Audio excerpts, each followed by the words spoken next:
just a little bit about how it is that you maximize one substance, one product, when you have an equilibrium reaction where it doesn't all just become that product.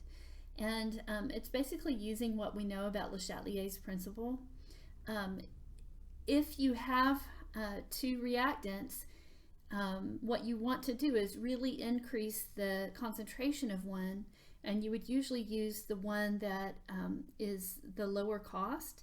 You're going to make it present in excess, in excess to help force the equilibrium to the right.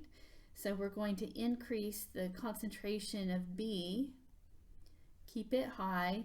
The other thing we might do is kind of remove C as it's formed. So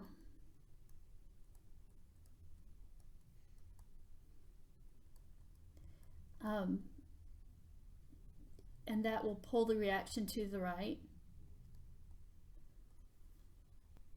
What about adjusting the pressure?